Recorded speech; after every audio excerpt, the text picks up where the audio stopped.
Hello, everybody. You are very welcome. It's great to see so many people joining in with us here today. My name is Nadine Early, and I am the Academic Director at ATC Language Schools in Ireland. I would like to introduce you today to Joanne Mitten. Joanne has worked with ATC Language Schools since 2009. As a teacher and a teacher trainer, a materials writer. She was Director of Studies in our Bray School for a while, and most recently our Summer Academic Director. So today, Joanne is going to talk to you about teaching digital literacy to teenagers. Very interesting and I think relevant topic today. So before you start, Joanne, I'd just like to remind everybody, if they have any questions, to pop them into the Q&A box at the end, and Joanne will answer your questions at the end of her session. Okay, enjoy the session, everybody. I'll hand you over to Joanne now. Thank you very much, Nadine, and thank you everybody for joining in our afternoon session today. It's great to see so many people on board, so many people here with us. So my name is Joanne, and I'm going to be talking to you today about teaching digital literacy to your teenage learners. And there are some questions we need to ask in this session. So the first question is, what is digital literacy and what is digital citizenship? And the other question is, how can we approach these topics with our learners? Sometimes these topics can be a little bit daunting for teachers. They can be sometimes a little bit alien. So we're going to look through the different ways we can approach the topics with our learners. And I'm also going to talk you through some practical tasks so that if you're creating your own digital literacy course, or if you're just doing a short module on digital literacy, or even one lesson, you'll come away from this session with some practical tasks that you can implement into your digital literacy lessons. So first of all, we need to think about digital literacy itself. What is digital literacy? So it's a set of skills that anybody who's interacting online needs to have. It's to help you interact and function in a digital setting. So that doesn't matter if you are 15 years of age, 50 years of age, or 100 years of age. You should have these skills to make sure that you're interacting in a responsible way and that you understand what happens when you interact online. So a big part of digital literacy is development of both hard and soft skills. And the hard skills are like the practical skills that we need to create presentations and use features and functions of online software. And then the soft skills, it's like relearning communication skills again, but for the digital world. So both of these skill sets are really important when you're helping your students become digitally literate. And a really important factor of this journey for the students is cultivating a healthy relationship within the digital world and communicating and behaving with empathy when they're online. So this is also known as digital citizenship. So throughout this session, you'll hear me refer to digital citizenship a lot because that really is the first step to becoming truly digitally literate. So first of all, let's have a look at the different generations that we are aware of at the moment. And this can be a controversial topic. Lots of people dispute the dates, but this is the closest representation of the generation lines that we have at the moment. So first of all, you see our Generation Alpha. This is the young set of students who were born between 2013 and now. And many of those are going to become teenagers in the next 5 years, you'll be teaching them in 5 years or 10 years time. And these guys have been born with technology in their hands. So they really are digital natives. They're confident with technology already, even though they're still in primary school. They're used to viewing content and using iPads and phones in various ways. The next generation up is Gen Z, and many of us are teaching Gen Z right now. They are born between the years of 1996 and 2013. And they, again, are true digital natives. They've grown up in the environment of technology being all around us.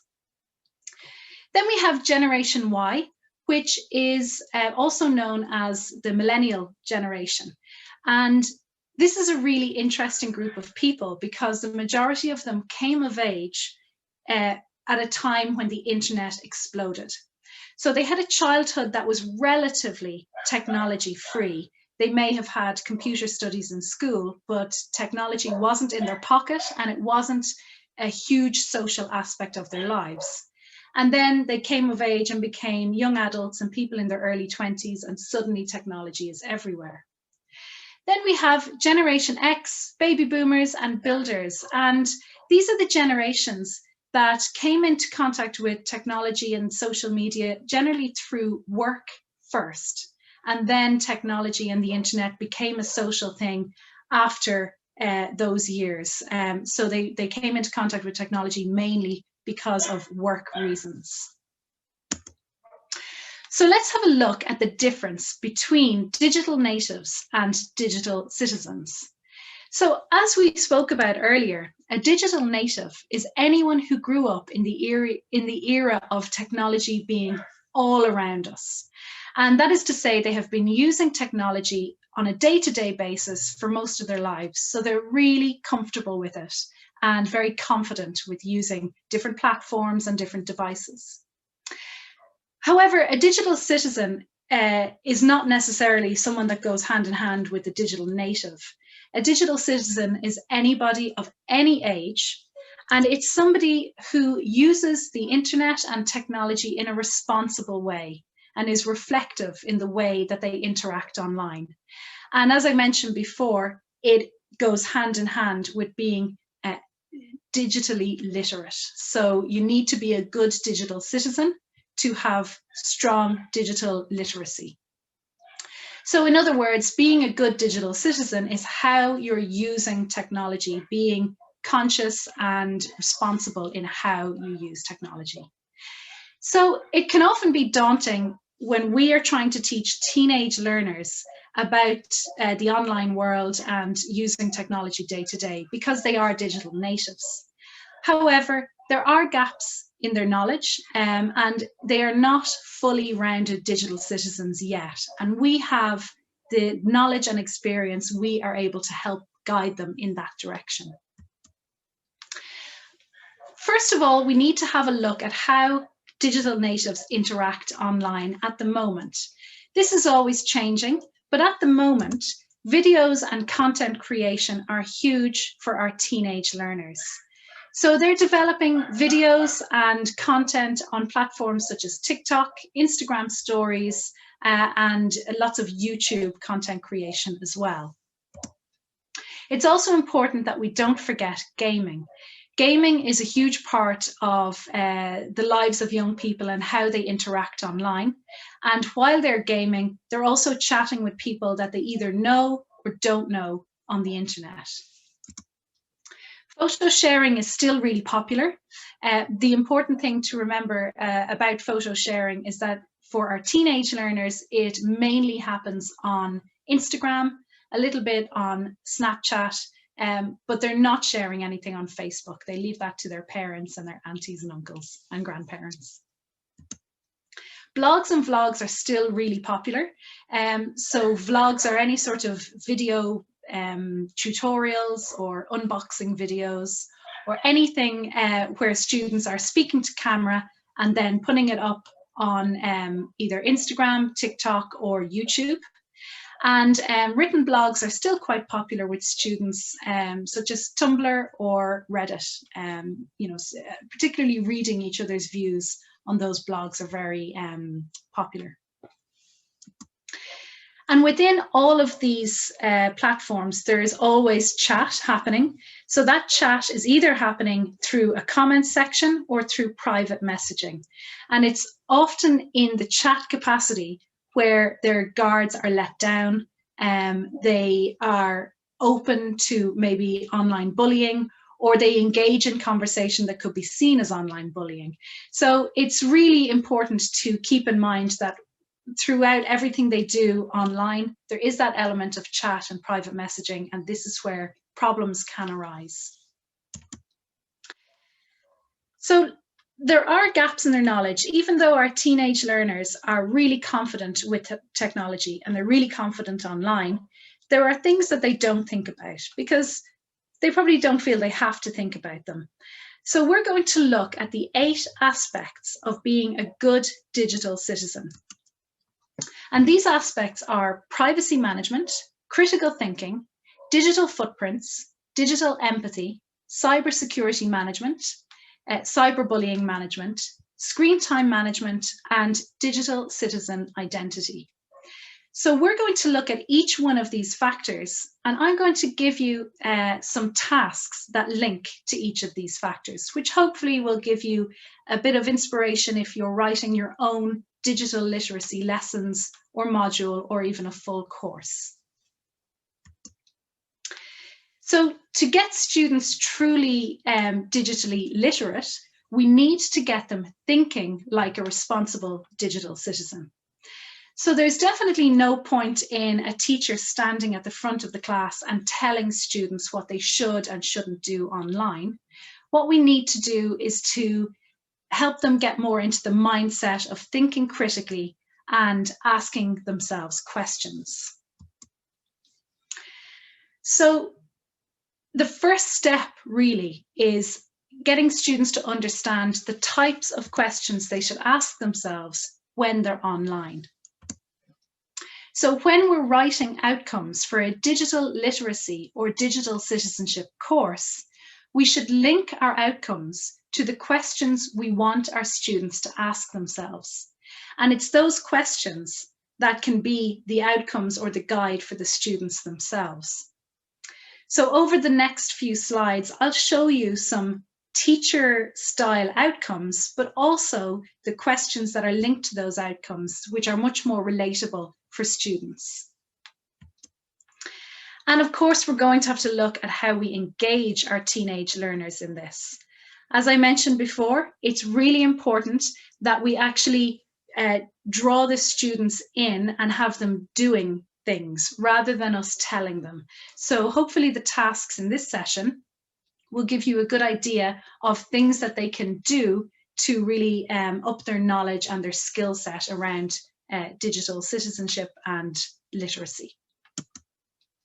So input and production are both really important. There's going to be a certain amount of teacher input from you, but then they're going to produce lots of interesting materials. They're going to do lots of research, and they will then be able to share those materials with other people of their own age. So they become the fountain of knowledge. They become the experts in the field. So this production or output can be in the form of research and presentation. You can also have your students create really interesting electronic presentations or infographics. And you can also have your students present online, or when we're back to face-to-face lessons, present in front of the class, but using really good software and interesting visuals to do so. So in building this into your course, you are also giving them the hard skills that they need using interesting software and making their presentations look really good. And of course, the really important aspect is the fact that they will know how to research properly by the end of your course. So I'll come back to these a little bit later in the session. Let's start off with the most important part of being digitally literate, and that is critical thinking.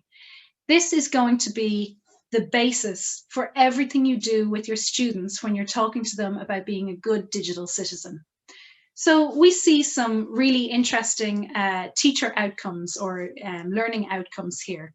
To be able to distinguish between true, false, and misleading information, to know the difference between good and harmful content, to know what is trustworthy, what they can rely on, and content that they should question. So these are all very teacher-centered or teacher-led type of outcomes, but what you can do is get your students asking these questions. Is this reliable information? Where is it coming from? What is the agenda?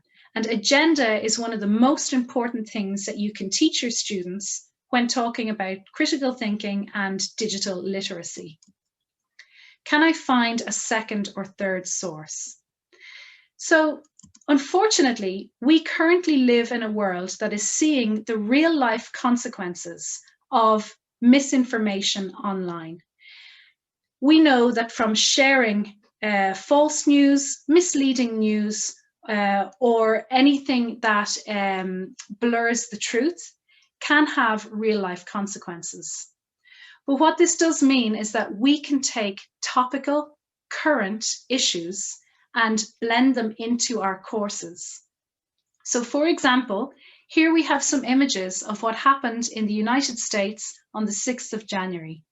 And this is an opportunity to show your students these pictures and get them thinking about why this happened. How did this happen? They can do some research. They may already know about the background behind these riots. And you're getting them linking online sharing to real life consequences. They're also going to be able to do a little bit of research around the background of the event, and they're coming to you then with their opinions. And what you can lead on from that with is strategies on how to identify reliable sources before you share them online or before you even consider them a reliable source. So you can show your students many different sources online. They can be taken from all different types of websites. And you can teach the students to check the agenda of the website. And a little trick that students can learn is, do all the posts have the same type of agenda? Do they all talk about the same type of thing all the time? And this goes for media on the far right and media on the far left. If they are always focusing on the same types of things, they have a very specific agenda. You can also teach your students to check the URL. Is it a .com or .ie or .es or .it? It's probably okay. But if it's a strange URL, like a .co.com, then it might be from an untrustworthy site. You can also teach your students that shortened URLs often hide dangerous websites, so they should avoid those shortened or hidden URLs. A really simple trick to see whether your news is coming from a legitimate news website is to check for spelling errors and check for grammar errors. If the post is filled with spelling and grammar mistakes, then it is most likely not coming from a reliable source that's been fact-checked and proofread. A really important thing to talk to your students about is, who does this post harm?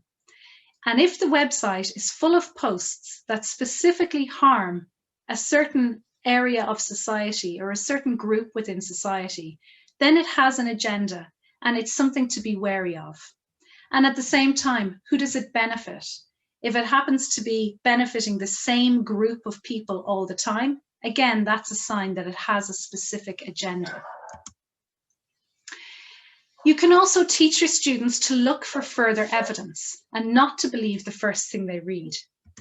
And when they find further evidence, they can use a fact-checking site such as Snopes.com, which will help them determine whether the headline is misleading or if it genuinely is a correct story and a factual story.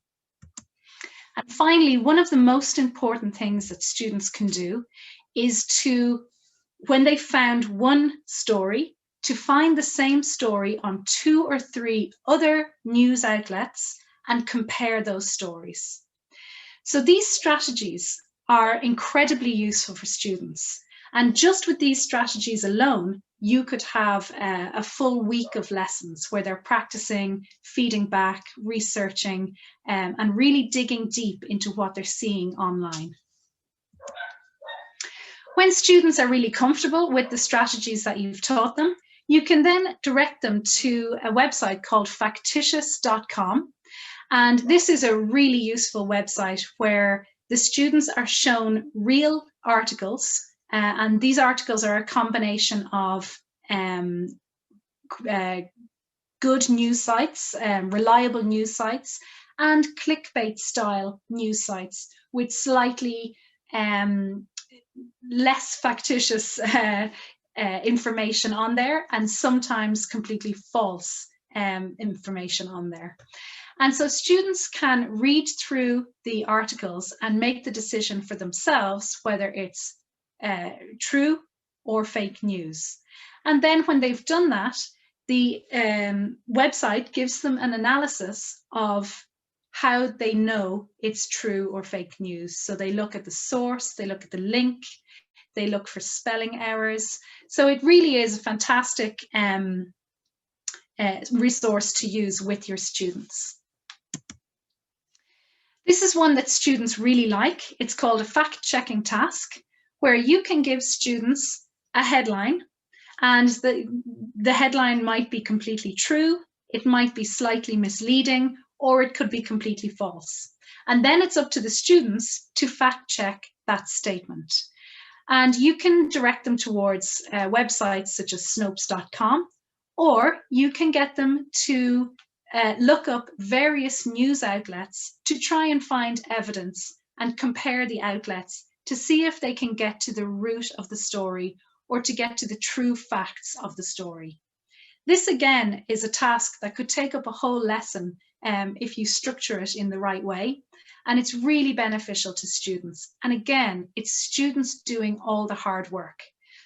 So you can see here that the headlines I've used are a combination of misleading, completely false, and truer. Maybe not completely true, but erring towards true. So students should now have the idea of the importance of what they share online and how sharing things online can have a detrimental effect on real life, on their lives and on other people's lives. Which leads on to their digital footprint. What have they shared in the past? What have they said in the past on the internet? All of that is still there. So if you're creating a module for digital footprints, you want students to understand what a digital footprint is. You want them to realize the real life consequences of posting online, and you want them to be able to manage their online content responsibly. However, in student-friendly terms, they should ask this question: who will see this post? Will I regret it later? How will this post affect my future? And how can I improve my digital footprint? Because a digital footprint is not just a negative thing. You can have a very positive digital footprint, and it's possible for people to improve their digital footprint. You can teach students how to do this by doing a digital footprint audit. So one way students can do this is to Google their name, and then they need to go through what they found. They can use Google Images, they can use the Google All, where everything comes up, and they need to take a good look at their social media posts and anything online about them, and think about who looks at their social media now. Then they need to think about who would look at their social media posts in the future, and is there anything within their digital footprint audit that might have a negative impact on their future jobs or going into university? Or is there anything in general? It could just be a photo from a party. It could be anything that they might think, you know what, I want to take that down. The important thing to stress with students is that yes, you can take it down and you can tidy up your footprint, but nothing is ever deleted completely. That's very important that they understand that by the end of your session, that anything you put on the internet is there forever. Another really nice task that helps students understand their online identity is to do their online brand pyramid. So students should start from the top and they should think about their vision. That is their vision for their own future and for the people around them. What do they want from the world and what do they want from their life? Then they should think about their values. So do they value honesty, integrity, kindness, family? What are the things that are most important to them? Then they should have a really good think about their strengths and their skills. What are they really good at? And this could be within their hobbies, within school, within sports. And they should also think about their credibility. Have they achieved anything through school or hobbies or within family or friend groups that they're really proud of, that people can look at and say, you know, that is a really impressive student who is kind or always does the right thing by their friends, or they're academically very strong. Anything like that can be added to their credibility. Once students have this really positive vision of themselves as a real person, then they should compare how that vision of themselves aligns with their online personality. And if they find that the two personalities are very different, then they have a problem and they need to start tidying up the online personality and really thinking about what they put online. And we find that students really enjoy this task because it's a very nice reflective task. It helps them understand what they're really good at. It's a confidence building task, but it also really focuses them then before they post online, before they do anything online, they have a second thought. They can think, actually, does this fit with the type of person I want to be or the type of person I am in reality? So it's a really, I would recommend this task for teenage learners. And that links in very closely to digital empathy. So being kind online, and it is very difficult for students to be kind when there is that screen between them and the other person. And that happens all of us. It doesn't just happen our teenage learners. So it actually is a skill to develop digital empathy. And they should be saying the following things to themselves. There's a person behind this screen. Should I say what I was going to say? Will it hurt them?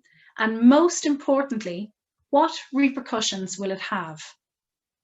Now, in the UK news over the past 12 months, there have been lots of cases of online bullying and nasty comments to people in the public eye that have had real and tragic consequences. And if you know your students and you feel that it's appropriate, you can look at those case studies, but you need to really know your students and make sure that there's nobody in the group that will be affected or very upset by looking at case studies like that. Or you can give it to them as a research task. So they can research any consequences that not having online empathy can have. Here I have a link to a website called commonsense.org. And I highly recommend that you have a look at this video. It's a video about digital drama. And this is a great place to direct your students. They can see people the same age as themselves talking about digital drama and how it can escalate online and get worse and worse and worse. And the reasons for this is because we're not face-to-face with the other person. We often can't see cues, facial cues. We can't hear the tone of each other's voices. So it's very easy for people to offend and for people to become offended. And this escalates into something that, if it were offline, probably wouldn't be an argument. So that's a very good link to use. And when your students are fully aware of what digital drama is, you can then set up a task such as the comments section task. And this is where students, it's like a role play, but in a comment section, where students can write fake comments showing, in one case, how drama can escalate if not checked, and in the other case, how the same drama could be de-escalated. What can you say to stop that drama and stop a potential bullying situation from happening? Now, in these times, with most of us around the world still in some form of lockdown or still restricted a little bit to our houses, screen time management is a problem for everybody, adults and teenagers. So it's very important to talk to teenagers about their screen time management and some things that they should think about. So, have I spent too much time on social media today? Sometimes that's hard to know because time slips by so quickly. However, another question that they could ask themselves is, have I had an offline conversation? It's very, very possible at the moment for our teenage learners to log on to their online lessons in the morning, then maybe after lessons start gaming and chatting to people online, and then maybe after that they're on a Zoom call with their friends, or after that they're on Instagram and sharing and chatting over Instagram. They could get to bedtime without having an offline conversation. So it's very important that they don't get to that point. So they should be asking themselves that question. And what holds our attention? So this is a really important question. We know as adults that time can slip by so quickly when you're online. And one of the things that we want our students to recognize is the issue of rabbit holes, particularly on YouTube and also on TikTok, this never-ending feed of videos. You finish one video and then it takes you to the next video and then to the next video. The problem with rabbit holes on places like YouTube is that they can very quickly go off topic. So students and adults can find themselves suddenly watching some very strange, maybe conspiracy theory type videos when they had just started off with something kind of innocuous. Or maybe they looked up something about coronavirus or another topical issue and started to be fed lots of videos from maybe unreliable sources. And going down those rabbit holes and going down them often enough is a habit that we need to get our students out of, or make sure that they are aware of when it happens and they stop it from happening. And we have this idea of the infinite scroll, this never-ending scroll of information that comes up on our feed, which we'll talk about in a moment. But I think most of us will recognize it from YouTube and also from all the links you can go down in Wikipedia. So if anybody ever goes on to unsolved mysteries in Wikipedia, you could be there for 5 hours, clicking more and more links, getting deeper and deeper into these mysterious happenings in the world. And it's very addictive. So, and if it's addictive for adults, it's definitely addictive for our teenage learners. So I mentioned the infinite scroll, and the infinite scroll is a very interesting development within social media. It was actually invented in 2005, but it really came to the fore around 2012, 2013, and it's now used on basically all of our social media platforms. Some of you may remember that there was a time when we could get to the end of Facebook. You would scroll for maybe an hour and then you would get a message to say you're all caught up, or there's no more posts for today. You know, it would just end and then you would log off. That doesn't happen anymore. We are continually fed information. And this keeps us connected to our devices. And it's important for students to know that it's their attention that is making money for the platforms, because the more their attention is glued to the screen, the more they're advertised to, and the more the platforms make from the advertisers. It's also important for students to understand that their infinite scroll could be very different to their best friend's infinite scroll, even though they're very similar people.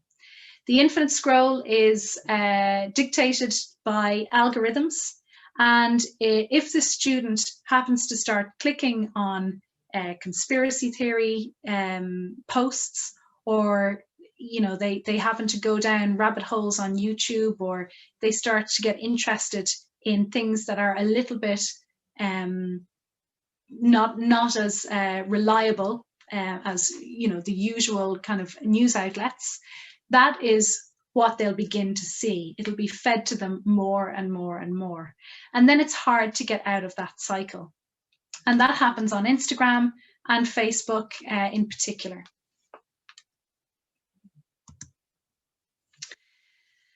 So getting back to cyberbullying management, this again is a very sensitive situation for students. So students need to be aware of the fact that cyberbullying could happen without them even knowing that it was happening. So it could be happening their friend, it could be happening them right in front of them on a screen, but they don't recognize it. So being able to detect and understand the impact of online bullying is the most important thing. And getting them to be able to recognize it and know what to do when they recognize it is crucial. So they might be able to stop it there and then, either by disengaging or blocking the person, or maybe they need to report it. And by report, that could be reported to the platform itself, or to a parent, another family member, or a teacher. But it's very important that they know that they tell somebody if it's happening, because there's always a way to stop it. They also need to ask themselves if they're complicit. So if they're joining in a comment section, and saying things that they wouldn't say face to face, then they need to understand that that is being complicit in cyberbullying. So to recognize cyberbullying, they need to be able to tell the difference between a one-off joke and consistent, repeated bullying of a person. So this is something that we look at in our courses, banter or bullying, how to recognize if it goes beyond just joking. It's also really important to help students recognize when their friends are under pressure and when their friends are being bullied. They may not see the bullying happening there and then in front of them, but if their friend is avoiding social situations, or seems to have headaches or stomach aches, seems to be worried quite a bit, they might be a victim of online bullying. If they've unexpectedly stopped using their phone or their computer, or they're nervous and jumpy when they get a notification on their device, this could also be a sign that something is happening that is making them feel uncomfortable online. If they seem angry or depressed, or if they're distancing themselves from their friends and from their family, this is another sign that something might not be right. And usually, if people are having problems with any types of bullying, but particularly with online bullying, if they're suddenly shy or unhappy to participate, they don't want to participate in online activities that they used to do, this is another warning sign. So if teenagers know these warning signs, you're giving them the tools they need to look out for their friends. And again, they can report it, they can talk to a family member, or they can talk to a teacher about it if they need some support. But being able to recognize when something is wrong is a really important thing for teenagers. So now we'll get back to privacy management and data security. And this is one of those topics where students feel like, I don't need to worry about that. That is something that my parents worry about, or my teacher worries about. But actually, there are lots of things that are under their control and things that they should be aware of. So here we see some learning outcomes for you if you were creating a course on privacy management and data security. But here are some questions that students should ask themselves. Should I post or share this information? Is this my information to share? Now that's really important. Sometimes people share information and it's actually their friend's private information. This could be harmful to their friend. It could even be against the law in some cases. So that's an important question for them to ask. Who will have access to my information? So often now, adults and teenagers pop their information into online platforms and click the terms and conditions, and we don't think about who actually now has access to that data. And then just simple things like, should I click this link? Is it secure? Does it look dangerous, or does it look like it might contain viruses? So these are some practical things that the students can learn if you're teaching them how to become digitally literate. So one task which we find goes down very well with students is the privacy task. So a show of hands, using a survey or show of hands to find out how many students have actually read top to bottom the full terms and conditions of a document online. And you'll find, and if you did this with adults as well, you'd find that it was very few have read the full terms and conditions. Terms and conditions are complicated for a reason. However, there are some companies out there that are great. They have very clear and short terms and conditions. There are other companies that have purposefully complicated and boring terms and conditions. And within those terms and conditions, they hide some clauses which will affect your privacy. So something you can do is create groups for the students, whether that's on your online platform or if they're in the class in front of you, and give each group the terms and conditions of either Zoom, TikTok, Facebook, Instagram, Snapchat, or a popular online shopping site. And then students work in groups to identify any sentence or any paragraph that directly affects their privacy. And they will be shocked. Up until recently, there were many sites that when you clicked agree on their terms and conditions, they had access to all your contacts. So these were social media platforms that had full access to your contacts, whether those people were on that social media platform or not. And this was all in plain sight in the terms and conditions. However, none of us read them. Another really interesting task that you can do with your students is to get them researching about social media advertising. How does it work, and how are companies making money from them? So students can analyze how they use social media and how they interact with ads. If they swipe quickly over certain ads, Instagram will show you fewer ads like that. However, if they linger on an ad for a couple of seconds, if they hold their finger down on the story to make it pause, they will get more ads for products like that. So the algorithm is always watching, it's always collecting your activity and your data, and it's going to feed you very targeted advertising. And the same when you're scrolling through your feed, whether it's on Instagram or on Facebook. If you pause for an ad, even for half a second or a second, the algorithm knows this and you'll get fed more ads along this line. So it's really good to get your students thinking in this way. And again, this links back to critical thinking, where students are thinking about, why am I seeing this? What's the agenda? What have I clicked on in the past to make this come up on my feed? So they're not just passively receiving information, they're thinking about what they're seeing online. Another really interesting task to do with your students is to get them researching about online cookies. And I have a link here, which is really useful for teenage learners and anybody who has English as a second language. It's a simple website that shows students different aspects of digital literacy and how to interact online. And they can look up here what a cookie is and how it has positive effects and how it might have negative effects on your digital identity. So when they do that research, they can then feed back, and you can compare their idea or their research of what a cookie is and its positive and negatives with an official definition like the one on the screen.